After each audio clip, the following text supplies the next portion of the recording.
Salut à toi, dans cette vidéo je vais te présenter 3 actions qui sont complètement abandonnées par les marchés et pourtant elles sont toujours de bonne qualité. Si tu crois en ces sociétés, eh bien elles ont le potentiel de te rapporter des rendements conséquents au cours des prochaines années.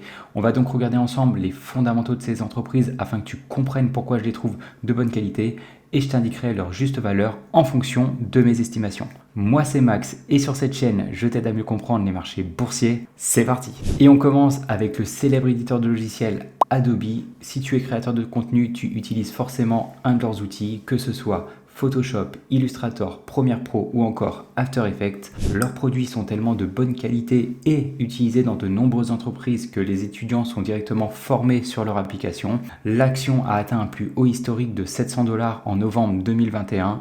Et depuis, l'action est boudée par les investisseurs. Bien qu'elle ait rebondi depuis septembre 2022, elle se situe toujours 39% plus bas que son pic. Ceci est lié en partie aux incertitudes liées à l'IA. Depuis plusieurs années, on voit fleurir différentes entreprises qui veulent simplifier la création de contenu en automatisant de nombreuses tâches, que ce soit la création de visuels à partir de prompts, la génération de sous-titres automatiques ou encore l'ajout de transitions ou effets sonores qui vont avoir pour effet de retenir votre attention. Honnêtement, je ne pense pas que l'IA soit une menace pour Adobe, mais plutôt une opportunité. Au fur et à mesure que l'IA va se développer et être adoptée par un plus grand nombre, l'entreprise continuera à enrichir ses logiciels. Des films 100% générés par l'IA et d'excellente qualité, moi personnellement je n'y crois pas. On aura toujours besoin d'un humain pour amener cette touche de créativité. Si on regarde maintenant les chiffres, une marge brute de 89%, c'est incroyable. Cela veut dire que pour chaque euro généré, il reste à l'entreprise 90 centimes pour financer sa recherche et développement, couvrir ses frais généraux et payer ses taxes. Maintenant, ces marges nettes ne sont pas en reste, elles ont diminué de 4 points de pourcentage cette année, mais restent confortables. Les différents indicateurs de rentabilité qui sont le retour sur les actifs, le retour sur les capitaux propres, ainsi que le retour sur les capitaux investis sont excellents. J'attends d'une entreprise qu'elle ait ses indicateurs supérieurs à 12%. Ici, c'est largement le cas. On peut également noter que le ROIC s'améliore avec le temps, ce qui est signe que l'entreprise consolide et étend son avantage concurrentiel. Son endettement est également maîtrisé, avec une dette long terme pouvant être remboursée en moins d'une année de free cash flow et une dette nette en moins de 3 ans. Elle a racheté également 8% de ses actions au cours des 5 dernières années, ce qui est synonyme que l'investisseur n'est pas dilué et que sa part dans l'entreprise et donc des bénéfices augmente avec le temps. Les analystes s'attendent à voir le bénéfice par action ainsi que le chiffre d'affaires progresser d'une dizaine de pourcentages, avec un bénéfice par action qui augmente légèrement plus rapidement que le chiffre d'affaires, ce qui veut dire que l'entreprise continuera à racheter ses actions ou que les marges s'amélioreront. Honnêtement, après tout ce dont on vient de parler, les chiffres d'Adobe ne me montrent pas que l'entreprise soit en déclin ou en difficulté. Alors c'est cool. On a trouvé une entreprise de très bonne qualité, mais est-ce que ses prévisions futures justifient son PCF de 24? Alors pour ça, on va jouer avec notre outil qui utilise la méthode DCF. Si tu veux en apprendre plus sur le discounted cash flow et savoir comment trouver un prix d'achat, j'ai réalisé une vidéo sur le sujet. On va donc réaliser pour les 3 entreprises de cette vidéo des estimations sur 10 années. J'ai indiqué une croissance du chiffre d'affaires comprise entre 7 et 11%, ce qui est à mon sens pas déconnant et tout à fait réalisable. On peut voir ici que les marges nettes et les marges sur le free cash flow sont différentes, donc on va se fier aux marges sur le free cash flow avec des estimations situées entre 36% et 40%. Le PER et PCF qu'on doit indiquer est celui qu'on pense que l'entreprise aura à l'issue des 10 années d'investissement. Il faut que tu saches que la moyenne du PER-PCF d'un indice comme le S&P 500 est d'environ 15 à 16. Ce qui veut dire que les entreprises de bonne qualité méritent un PER-PCF supérieur à 16 et les entreprises de moins de bonne qualité un PER-PCF inférieur à cette valeur. Pour savoir si une entreprise mérite ce qu'on appelle un premium, je regarde si la croissance du chiffre d'affaires reste soutenue. Ici, entre 7 et 11%, ça reste acceptable. Et je regarde également si le retour sur les capitaux investis est important. Pour Adobe, c'est le cas, puisqu'il est supérieur à 17 et en plus, il croît avec le temps. Donc, elle mérite ce premium. Ensuite, libre à vous de mettre la valeur que vous souhaitez tant que c'est supérieur à 16, mais n'allez pas non plus mettre 40 qui serait complètement insensé. En se fixant uniquement un rendement de 9%, qui je le rappelle correspond à la valeur intrinsèque, on peut voir que l'action semble correctement évaluée si tu te fies aux marges sur le free cash flow. Tu pourrais réaliser des rendements compris entre 9 et 11% en fonction des estimations choisies. Juste avant qu'on regarde ensemble la seconde entreprise, je t'invite à t'abonner à la chaîne afin de rejoindre cette communauté d'investisseurs performants et ne pas louper mes prochaines vidéos. Nike, Nike, Nike. Bon, je pense que je n'ai pas besoin de vous la présenter, vous la connaissez tous. En revanche, si je décidais maintenant de vagabonder dans les rues de Rennes et que je demandais aux différents passants de me donner la première marque de sport qui leur vient à l'esprit, eh bien je pense que 9 personnes sur 10 me diraient Nike.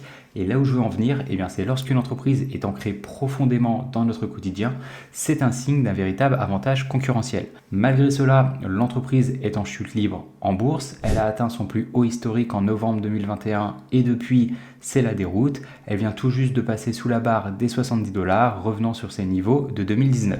Je ne vais pas te le cacher, je ne suis pas étonné. Si tu écoutes les médias spécialisés ou certains investisseurs, tu as l'impression que c'est la fin de Nike et l'entreprise n'arrivera pas à se relever. Alors oui, son chiffre d'affaires a diminué cette année, ce qui explique en partie la baisse de son action, mais la vérité c'est que son action était bien trop évaluée en 2019 par rapport à ses perspectives de croissance. Actuellement, toutes les actualités sont bonnes pour justifier la baisse de son action, alors que fondamentalement, l'entreprise reste toujours de bonne qualité. D'ailleurs, j'ai déjà publié 3 vidéos sur cette chaîne où je vous indiquais que l'action est bien, mais tout simplement surévaluée. Maintenant, si on plonge dans les fondamentaux, donc comme tu peux le voir, ces marges sont OK, on tourne autour des 10%, donc c'est vraiment le minimum du minimum que je recherche, mais il faut savoir que l'entreprise souhaite réaliser de plus en plus de ventes en direct plutôt que de passer par des revendeurs, ce qui devrait avoir pour effet d'augmenter ses marges. Ces indicateurs de rentabilité sont quant à eux excellents, un ROE de 34% et un ROIC de 20%. Cela m'indique tout simplement que l'entreprise sait comment allouer son capital. Sa dette long terme peut être remboursée en moins de 3 années de free cash flow, ce qui est tout à fait convenable. Et en plus, la société rachète un petit peu de ses actions, ce qui veut dire que tu ne seras pas dilué. Pour les amateurs de dividendes, la bonne nouvelle, c'est que Nike en verse 1 à hauteur de 1,51$ par action, ce qui représente un rendement d'un peu plus de 2,1% et il a été augmenté tous les ans depuis 2002. La question maintenant à se poser, c'est est-ce que ce dividende est pérenne ou non dans le temps? Donc est-ce que l'entreprise sera en mesure de le conserver et même de continuer à l'augmenter? Pour ça, on va devoir calculer son payout ratio en divisant le dividende versé par le free cash flow moyen au cours des 5 dernières années, ce qui nous donne 47%. Donc autant dire qu'il n'y a aucun problème avec ce dividende. Les analystes s'attendent à ce que le bénéfice par action continue sa chute jusqu'à la fin du premier semestre 2025 avant de bien rebondir. C'est également le cas pour le chiffre d'affaires qui devrait ensuite croître à un rythme annualisé autour des 5%. En utilisant maintenant notre outil et en indiquant une croissance du chiffre d'affaires comprise entre 2 et 6%, des marges qui oscillent entre 9 et 11%, avec un PER-PCF dans 10 ans de 20, 22 et 24, alors on peut voir que l'action est enfin correctement évaluée si les estimations moyennes ou hautes se réaliseront. En revanche, si les estimations basses prennent le dessus, dans ce cas, il faudrait attendre que l'action chute à 50 $. Juste avant que je te dévoile la dernière entreprise, est-ce que tu pourrais me dire dans les commentaires ce que tu penses de Nike et est-ce que toi tu serais prêt à l'ajouter à ton portefeuille? Et on termine avec la plus grande entreprise de livraison de colis au monde, UPS. L'action a atteint un plus haut historique en février 2022 et depuis elle a chuté de 50%. Elle avait énormément progressé entre 2020 et 2021 lié à la pandémie du Covid. Comme nous étions tous confinés, eh bien, il y a eu un afflux de personnes qui ont commandé en ligne, ce qui a eu pour effet de stimuler la livraison de colis. Sauf que rien n'est éternel et lorsque nous avons pu sortir de nouveau, eh bien, les gens se sont mis à racheter un peu plus en magasin et un peu moins en ligne, ce qui a fait chuter le chiffre d'affaires d'UPS. Donc encore une fois, et comme c'est souvent le cas, les investisseurs ont été pris d'euphorie pendant ces 2 années exceptionnelles pour UPS, mais maintenant que tout est revenu à la normale, l'action est complètement délaissée. Cette année, l'entreprise devrait réaliser plus ou moins le même chiffre d'affaires que l'année précédente, donc la chute des revenus semble maîtrisée. Les marges de l'entreprise sont relativement faibles par rapport à ce que je recherche, mais pour ce domaine d'activité et par rapport à ses pairs, c'est plutôt correct. Les indicateurs de rentabilité sont plutôt bons, mais attention tout de même au ROIC qui a diminué cette année par rapport à sa moyenne sur 5 ans. De prime abord, la dette long terme semble plus ou moins maîtrisée car nous sommes à un petit peu plus de 5 années pour la rembourser. Cependant, attention, regardez bien son free cash flow. Cette année, il est de 4,36 milliards, tandis que sa moyenne sur 5 ans est de 7 milliards. Si vous allez dans son flux de trésorerie, vous vous rendez compte que cette moyenne est principalement boostée par les 3 années fastes de l'entreprise en 2020, 2021 et 2022, ce qui veut dire que son véritable free cash flow moyen se situe probablement aux alentours des 5 milliards. Ainsi, la dette long terme serait remboursable non pas en 5 années, mais plutôt en 7 ou 8 années, ce qui est déjà moins confortable. Après, il est important de comprendre qu'UPS, c'est une entreprise qui loue des entrepôts pour stocker les colis et qui achète des camionnettes, des semi-remorques et des avions pour acheminer la marchandise, ce qui veut dire qu'une grande partie de sa dette peut être remboursée du jour au lendemain en stoppant des baux de location ou en revendant ses véhicules. De plus, UPS, c'est une énorme entreprise, donc ses risques de faillite sont minimes.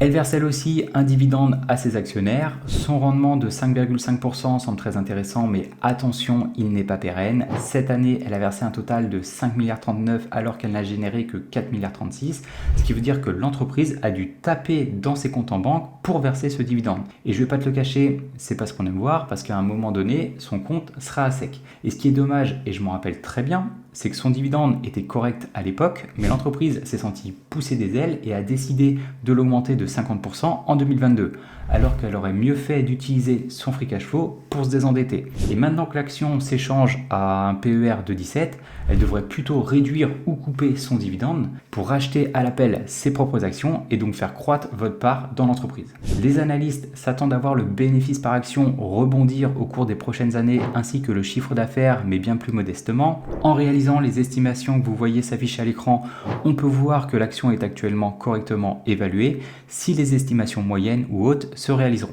En revanche, si les estimations basses prennent l'avantage, il faudra attendre que l'action chute à 83 $, ce qui est loin d'être inatteignable. Merci d'avoir regardé la vidéo. Si tu ne l'as pas encore vue, j'ai analysé un fleuron du luxe français, L'Oréal. Dans tous les cas, nous on se retrouve dans une prochaine vidéo. Ciao!